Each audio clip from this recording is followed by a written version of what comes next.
Hi, everybody. I'm Bob Harkins, founder of Story Hangar. As we get going here in 2021, we're looking to add more great podcasts to the network. And to start things off, I'm just thrilled to introduce our newest member, Andrew Evans. Andrew produces a podcast called Unbordered, a fascinating story in which he tries to track down the origins of his grandfather. I'm going to let him tell you more about it. Welcome, Andrew. Well, thank you. Thank you very much for having me, Bob. Can you tell us a little bit about yourself and what the podcast is about? Okay, well, I live in North London with my wife and two cats, and in normal times when I'm not furloughed, I'm a video editor and a musician producer. The podcast, the impetus for the podcast is way back in 2016 when the United Kingdom voted to leave the European Union. It'd been an incredibly divisive thing. I volunteered, in fact, for the Remain side. I felt European. I wanted to stay a part of the European Union. And I think it was pretty much a surprise. Even people who'd campaigned for Leave, I think it was a surprise to them that Leave won. It was not the expected result. And I felt like a lot of people, I think I say in the podcast, like a lot of people in our kind of Liberapolitan London bubble, I was sort of bereft almost. I felt like a piece of my identity had been taken away from me. And very quickly, my thoughts turned to my mother's father, who was a man who I never met, but I knew had been born in Europe. I think a lot of people suddenly started looking for ways that they could try and keep their passport one way or another. Similarly, I think when a lot of how can I become Canadian, a lot of people started Googling that when Trump was elected, that kind of thing. Yes, we did. A very similar, a very similar thing happened here. I think all sorts of people were looking for things. He was someone who I knew was born in Europe, but he was a man for various reasons who was shrouded in mystery, of someone we kind of weren't allowed to talk about because of something he'd done in later life. I mean, it was a sensitive topic around my nan. But I thought time had passed now, and this was something worth investigating. So that's what started what became the podcast, was me trying to find out, okay, where was he born, and investigating if that qualified me for a passport. But actually what I found ultimately was much, much more. And that's how I was able to make it into a podcast. Yes, a lot more. You found a lot more along the way. On the surface, it's a story your grandfather escaping the Nazis and eventually later fighting against the Nazis, which by itself is an amazing story. But as listeners will find out, it gets quite a bit more complex with that than that. And without giving too much away, what kind of impact did telling this story have on you personally? I suppose, I mean, I guess ultimately it's a story about identity in various forms and how that identity is not necessarily fixed. It can shift. My grandfather was a complicated man, I think it's fair to say. Certainly morally ambiguous at times. He's someone, it's very tempting and it's very tempting to kind of lionize grandparents. There's one step removed from the generation. Particularly, this is someone I never met, so I talk of him in terms of more of a rumor than an actual relative. And sometimes he did things which are undoubtedly heroic, brave, and things like that. And he also did things which are incredibly unpleasant and selfish. And trying to marry those two things and basically confronting why I'm still so fascinated by him and drawn to him, and what that says about me personally, was the kind of, not a dilemma so much, but that's something I sort of processed as I was telling the story. Yes, these things are messy, and that's what makes the storytelling good too, in my opinion. Now, it's also undoubtedly on the surface, it's a very heavy topic, a very serious topic, and you happen to use a lot of humor. Not a lot, but you put up a fair amount of humor you put in there. And one in particular, I'm thinking, your grandfather's name was Adolf. Yes, which is it's problematic. Let's just say that. Yeah. But there were times where he changed his last name, but did not change his first name. No. And there's a moment in there where you actually say, "You do you, Adolf," which was hilarious. Yeah. why the choice to use humor kind of interspersed throughout this story? Humor is my go-to way of processing a lot of things just in my everyday life. So it's something that comes quite easily to me. I'm quite careful, I hope, not to use humor in direct reference to, my grandfather is someone who survived the Holocaust. Yeah. The rest of his family did not survive the Holocaust. Right. I'm quite careful, I think, not to use humor in any way to reference those particular instances or anything like that. But I do think it's a way of processing things, and it's a way of telling the story, and it's a way of making the story more accessible in some respects. I think it's a part of history which is almost literally incomprehensible, and maybe is something that shouldn't be able to be understood in any real sense. And I think humor is something that's more relatable, and I think it gives you a way in sometimes. And I think it's something about him. He's not a sort of a traditionally heroic character. And I think it's fair to treat him with a little irreverence sometimes. I think it suits him. And to be fair, we should point out that he went by Addy. He did not go by Adolf. He did not, but he had, this is someone who, if you listen to the podcast, you'll know he constantly changed his identity in many respects to suit what needed to be, but at no point did he consider getting rid of the name Adolf, which, you do you. But he was exactly, you do you, Adolf. And but he was affectionately known as Addy by sort of friends and family. So yeah.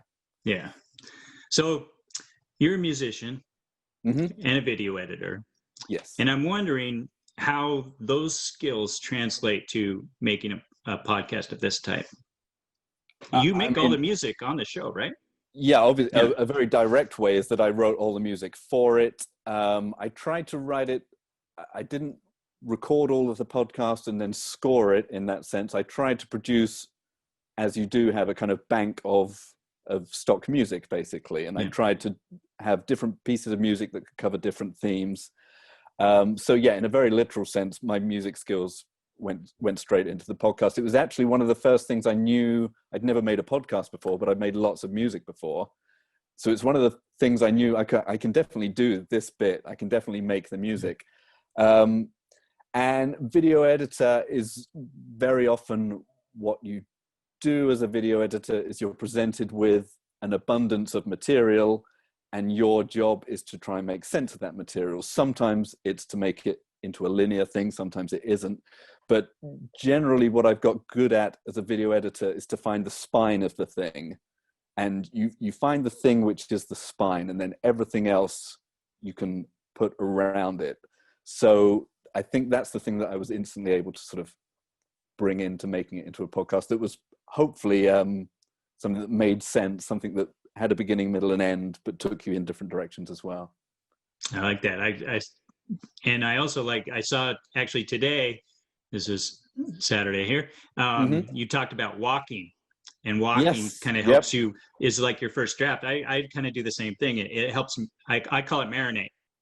Yes, first exactly. draft kind of marinates. I can't remember who said this. It's a writerly piece of advice, but when you're sort of confronted with the tyranny of the blank page and things, a good piece of advice is you've already written the first draft in your head. What you're doing now is the second draft.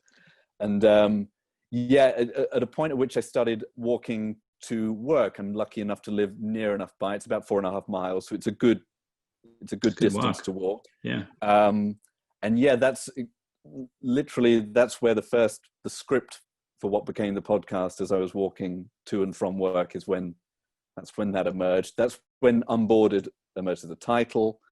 That suddenly became a kind of format idea where all of the episodes would have something as the format. All of these sort of things, these things that if you just walk with your thoughts, these things will emerge. So tell us what's coming next. What do you have planned for Unbordered? There's two potential things. One, if you listen to the podcast, you'll know my grandfather was the only survivor of the family, and the specific details of their capture are not known. It's sort of all rumors and hand-me-down bits of information. But out of nowhere, there's a book that is published, one chapter of which a book which, so far as I can tell, I only have it in Dutch or German. There's no English translation, so far as I can tell. But so far as I can tell, it's tells the story of a man who was helping Jewish people cross borders, and also tells the story of a man who was trying to stop that happening, a Nazi who was trying to stop that happening. A chapter of which gives, so far as I can tell, a really detailed account of my family, my great-grandfather, my great-grandmother, their children, and another person not related, being smuggled across the border, being captured, and there's even a transcript of the interrogation of my great-grandfather. Wow. I feel like as soon as I can get that translated, I've tried to, literally the last couple of days or so, I've contacted the authors of the book. They're academics working out of a university, hoping to talk to them more about it. And that, I feel like I have to make some kind of standalone episode that deals with that, because even within that, because all I've got at the moment is a kind of Google Translate version of it. Yeah. But even within that, you get a real sense of the character of my great-grandfather, and you can already tell how that fed into how my grandfather behaved as well, sort of spinning a story to account for your situation and things like that are all sort of evident in this interrogation transcript. So that's something I would definitely like to make an episode that continues or sort of fills in some of the gaps of the Unbordered story so far. The other thing I'd be really interested in doing is using the format that I've kind of established with Unbordered and using that to tell other people's stories. Mm-hmm. So it could be in the literal sense of someone who was stripped of their nationality, as my grandfather was. He literally became unbordered. Where he was born didn't exist anymore, essentially. He had no nationality. But it could also be stretched to include people who just, something happened which fundamentally changed who you thought they were. You found something out about a relative. You thought, wow, imagine you found out they were a spy. Something that just fundamentally changed everything you thought you knew about this person as a grandparent, possibly. And that's something I'd be really interested in doing. Having established a kind of grammar and a format with telling my own story, I'd be really interested in other people and using that to tell theirs. That'd be great. And are you seeking submissions? Absolutely. If anyone thinks they've got that kind of story, I'd be really interested in talking to them. I sort of make a point of saying I'm not a genealogist. I'm not a journalist. I'm not any of the things that would go away and do this sort of research. I've somehow managed to do it for my own story. So it would often be people who have done a lot of the research themselves in this family tree sense, but I would be someone who would help hopefully shape that into a kind of compelling narrative. So where should people go to submit ideas for you to pursue? They can email me, unborderedpodcast@gmail.com. If they go to the website, which is unborderedpodcast.com, they can find all sorts of information there. So yeah, if they've got any stories they want to submit, or even if they just want to comment or talk about the podcast, that'd be great. I'd love to hear from them.